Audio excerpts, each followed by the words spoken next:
ఓం శ్రీ సాయిరామ్. సందేహ నివారణ నుండి కొంత భాగం తెలుసుకుందాం. సాయిరామ్. నిన్నటి ఎపిసోడ్ తర్వాత భాగం ఇది.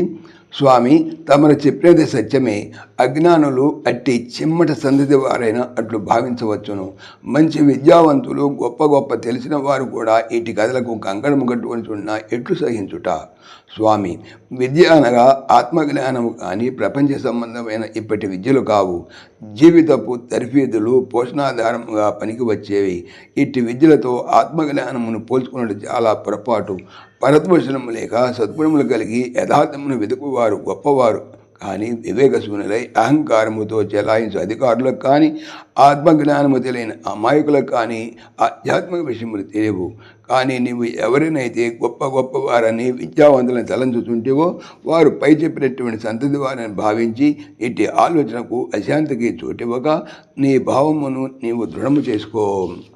భక్తుడు ఇట్టి వారి మూలమనే లోకమని చాలామంది ఆస్తికులు నాస్తికులుగా మార్చుంటారు కదా. వారుండు పదవులకైనా చదివిన ప్రపంచ చదువులకైనా మర్యాద సహితం ఇవ్వక యథార్థము తెలుసుకొనక మహాపురుషులను దూషించు వారిని అణగదొక్కు ఆయుధమే లేదా స్వామి? లేకేమీ ఉన్నది. గంతకు తగిన బొంత అన్నట్లు అట్టివారి మాటలు అట్టివారే విందురు. కానీ నిజమైన ఆస్తికులు ఎవరు వినరు.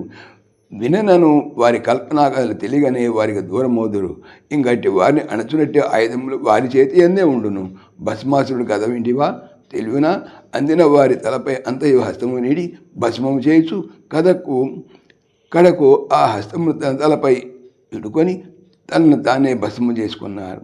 అట్లే ఇతరులను నిందించుతూ పోయి కడకు తన వాక్కులే తను నిందించును. అవే సూటిగా నాటును. లోకమున భగవద్వేషం చేయువారు 4 రకములు. మొదటివారు అసలు భగవద్వేషమే గిట్టని వారు. ఇక రెండవ వారు వ్యక్తి సంబంధమైన ద్వేషముతో ఎదుటివారి గొప్పను ఓరవలేని భావముతో ఉండేవారు. మూడవ వారు స్వానుభవం లేక చెంతకే రాక యథార్థ విషయము తెలుసుకొనక వినికిడి మాటలకు బానిసలై వింత కథలు కల్పించువారు. ఇక 4వ రకము ఏవో లౌకిక వంచలకు వచ్చి అవి వారి వారి కర్మానుసారము ఫలింపకుండా భగవంతుని నెపముగా పెట్టి దూషించువారు. ఈ 4 లక్షణములు గలవారే ఊరక వాగుదురు కానీ ఇతరులు వాగరు.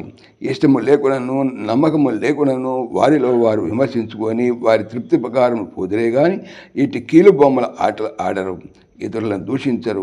ఎవరి మనసును వారు నమ్మక ఎదుటి వారి మాటలకు చోటించి వారి గుణములు యథార్థపు మార్గములు కావు. యథార్థము తెలియని వారి చెంత వాదించిన ప్రయోజనం ఉండదు. యథార్థమునకు వాదనే లేదు. రెండును తెలియకున్న మధ్యవారితో తర్కించుట ముండెమున పెట్టి స్వరవు మిట్టిదే అని తలంచునట్టిది. గురుడివారు ఏనుగు కథ వంటిది. నాయన ముఖ్యముగా ఇట్టి సంభాషణలో కాలము గడుపుడు కూడా మంచిది కాదు. ఇట్టి దూషణ ఆక్షేపణ సహజము. అవి తెలిసి నిజమైన భక్తులు కాగోరు వారు వారి ఆనందమును అభివృద్ధి చేసుకుని ఆధారములకే వెతుకవలను. చిక్కిన కాలమును పవిత్రము చేసుకునవలను కానీ పాడు చేసుకుని రాదు. ఇతరుల మంచి చెడ్డలతో నీకు సంబంధం లేదు.